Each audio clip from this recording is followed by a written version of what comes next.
Have you ever tried to do a gem install, and when you enter your gem install command and use a local gem, it comes up with a dependency resolution error?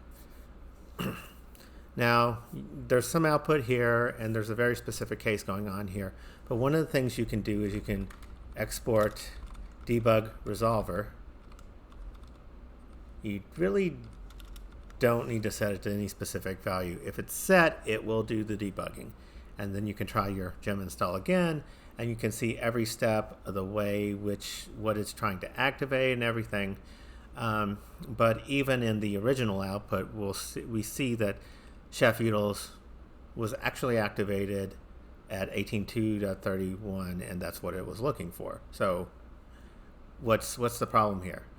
The problem in this case is that by default, gem install is going to look on Ruby gems. And if you look at Ruby gems, you see we have Chef Utils, but we've stopped at 18.2.7. So this project specifically has gems that run in lockstep. So you have the main gem, and then it creates its dependency gems as well, and it builds those first, and then it builds the main one. And so those other ones are dependencies. So in this case, you're looking for those to be installed first. Now, if you do a gem list of Chef Utils, you'll see that it is installed. So that's where this Ruby gems install location comes in. Ruby gem, the gem is not found on Ruby gems.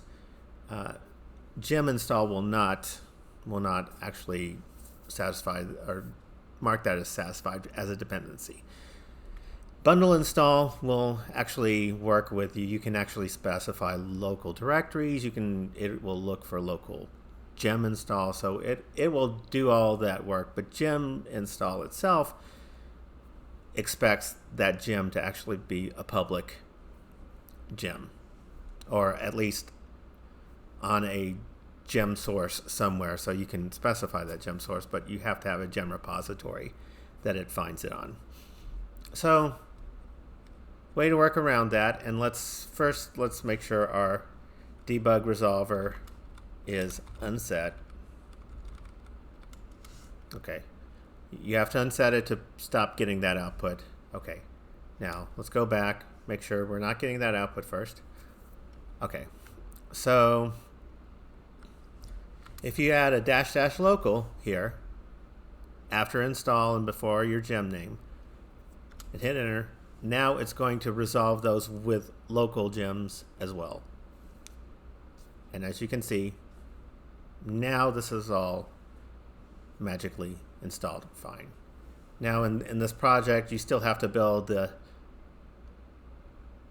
other gems and the other directories, and there is actually a variation on the rake task that does the gem installs in this project to specify rake install or gem install local.